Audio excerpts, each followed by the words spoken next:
Je sais pas si je vous ai déjà parlé de la tomate petit moineau. C'est où on dit encore tomate groseille. C'est une tomate qui fait des fruits qui sont plus petits que la tomate cerise. C'est à peu près cette taille-là et ceux-là sont plutôt gros. J'en ai vu des beaucoup plus petits que ça. Mais là, vous voyez que c'est un plant qui est devenu assez gros. Donc il arrive à faire des fruits plus gros parce qu'il a plus d'énergie, plus de photosynthèse. Les petits plants en début de saison font des fruits qui font plutôt cette taille-là.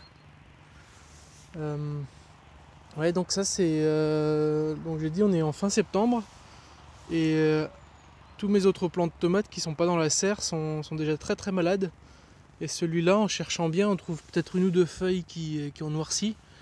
Mais dans l'ensemble, il va quand même très très bien. Et vous voyez à peu près la taille qu'il a fait. Il a grimpé sur ma clôture en même temps que le chèvrefeuille qui est juste dessous. Et en gros, il a grandi plus vite que le chèvrefeuille. Le chèvrefeuille est allé un petit peu plus loin là-bas. Et c'est relativement productif si vous aimez les tomates cerises. Avec quelques plants comme ça, vous avez de quoi faire un apéro tous les dimanches. Et donc ça, c'est une tomate qui est native de l'Amérique du Nord. C'est une des rares qui... c'est pas une vraie tomate, c'est une cousine de la tomate. Et elle a un petit fruit bien sucré, elle produit en grande quantité.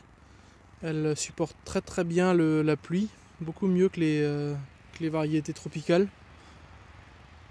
Donc elle pousse en plein air ici, il n'y a pas besoin de l'abriter.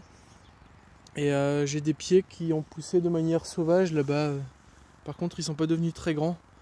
Donc je pense que c'est des graines qui peuvent survivre l'hiver dehors et se ressemer toutes seules. Alors j'ai pas encore beaucoup d'expérience avec ça et puis on a eu un hiver assez doux. Donc c'est pas sûr que ça va le faire chaque année, mais c'est un beau plant de tomate à avoir chaque année. Il n'y a pas besoin d'en planter beaucoup, il suffit d'en planter suffisamment pour être sûr qu'il y en ait un ou deux qui survivent. Et ouais, il n'y a pas de problème de climat en Europe avec ça, c'est la tomate nord-américaine.